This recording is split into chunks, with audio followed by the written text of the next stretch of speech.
Сәлем, менің сүйікті оқушыларым, сендерді көргеніме өте қуаныштымын. Бізде 4-90 басталды. Барлықтарыңа сәттілік тілеймін. Каналға міндетті түрде тіркелуді ұмытпаймыз, оқушылар. Олай болса, жаңа тақырыбымызды бастаймыз. On page 94, 94-ші бетте, Unit 7, Water everywhere. Яғни барлық жерде су деген тақырып берілген. Water ол бізде су. Everywhere ол барлық жерде деген мағынаны білдіреді екен. Енді осы тақырып бойынша тапсырмаларды орындайтын боламыз. On page 95, 97-ші бетте rain. Rain деген ол бізде жаңбыр дегенді білдіреді. Тапсырмаларға қараймыз. Exercise 1. Look at the picture. Is it sunny or rainy? What kind of weather do you like? Деген сұрақ берілген. Яғни суретке қара делінген, иә? Бірінші беттегі, 94-ші беттегі суретке қараймыз. Сұрақ қойған. Ол жерде біз ауа райы қандай? Күнді ме, жоқ жаңбырлы ма?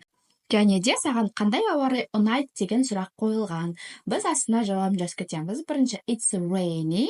I like sunny day деген сияқты сұраққа жауап жазамыз. Өзгертіп жазуға болады, оқушылар. Енді астындағы екінші тапсырмаға қараймыз. Exercise 2. Which of these do you need when it's rainy? Put a tick or a cross, then say.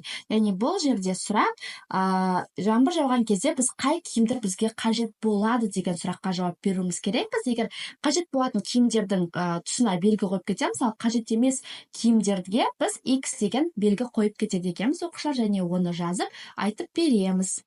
Яғни бізде қажетті жаңбыр жауғанда қажетті киімдер олар boots, raincoat, umbrella. Ал қажет емес киімдер shorts, sandals, t-shirt, иә? Енді астына қысқаша жазып кетеміз. Бірінші, I need boots when it's rainy. Екінші, I don't need sandals. Үшінші, I don't need shorts. Төртінші, I need an umbrella when it's rainy. Бесінші, I need a raincoat when it's rainy. Және алтыншы, I don't need t-shirt. Яғни суретке қарап отырып, мен қайсы киім қажет, қайсысы қажет емес, соны жазып өттім. Оқушылар, осылай жазып аламыз. Енді келесі exercise 3. Craft work experiment. How much does it rain in a week?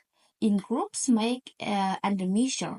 Яғни бұл жерде жеке орындалатын тапсырма, немесе сыныпта топпен орындайтын тапсырма, яғни тәжірибе алмасу керек бұл жерде.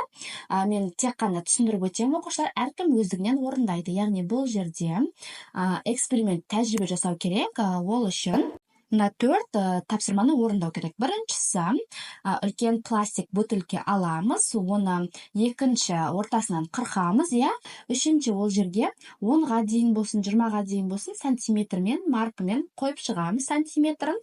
Және ең соңысында кесіп алған бөтелкенің төбесін теріс қаратып қойып, ішіне су құямыз. Және сол суымыз бір аптаның ішінде, яғни тесіп, қақпағын тесіктеп қоямыз, бір аптаның ішінде қаншалықты сантиметрге азайып отырады, иә? Соны біз өлшеп жазып отыру керекпіз. Яғни бұны әркім өзі орындайды.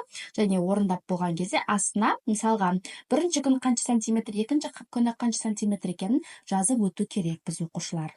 Жалғастырамыз. Келесі бізде on page 96, exercise 4, by the sea тақырыбында берілген. Listen, point and repeat, then match. Тыңда және қайтала, және сәйкестендір деген. Яғни төбеде бізде ұяшықта кілттік сөздер тұр, біз оны астындағы суреттермен сәйкестендіру керекпіз. Олай болса, бірінші get wet сөзі бізде A болады. Яғни үсті су болу суретіне. Екінші sail, ол бізде қайықпен жүзу, F болады. Үшінші water sky, ол бізде D, су шаңғысы. Төртінші surf, ол бізде surfing, B болады. Бесінші сурет бізде, бесінші сөз pool, ол бізде бассейн, C болады. Және алтыншы сөз dive, E, яғни сүңгу деген мағынаны береді екен, оқушылар. Келесі тапсырма. Exercise 5. Listen and match. There is one extra child in the picture. Яғни суретте балалар берілген, және мына жерде 5 баланың аты жазылған. Бір бала бізде артық, оны біз тыңдалым арқылы табу керекпіз. Мен жауабын бірден жазып кетемін. Яғни бірінші бізде A, Betty, екінші бізде E, Andrew, үшінші бізде C, Bob, төртінші B, Molly, және бесінші F, Oscar деген аттарды жазып шығамыз. Келесі exercise 6, let's play, яғни бұл жерде ойнау берілген. мұғалім мен оқушының арасында ойын болады. Мұғалім сөйлемді айтады, егер ол дұрыс болса yes деп дұрыс жауап береміз, жоқ болса no деген сияқты жауаптарды беретін боламыз. Мен тек қана мысал ретінде қалдырып кеттім, өзгертіп жазуға болады. Teacher, Bob is diving деп айтса, оқушы мысалға no, he isn't, he is surfing, яғни суретке қарап дұрысын сипаттау керек. Оқушылар осылай тапсырмаларды орындаймыз. So, continue. Жалғастырамыз. Exercise 7 on page 97. Жетінші тапсырма 97 беттегі тапсырмаға қараймыз. Яғни бұл жерде studies bod ереже берілген. Ережеге қарасақ, яғни to be көмекші етістігі берілген. Бізде to be деген көмекші етістік бар. Ол үш түрі болады. Яғни am, is, are деген балалар. Жаттаймыз am, is, are. Оны жақтарына қарай қойып шығатын боламыз. Мысалға бірінші жақ мен болса I am, сен болсаң you are, ол болса қызға she is, олға he is, жансыз затқа it is деп айтамыз.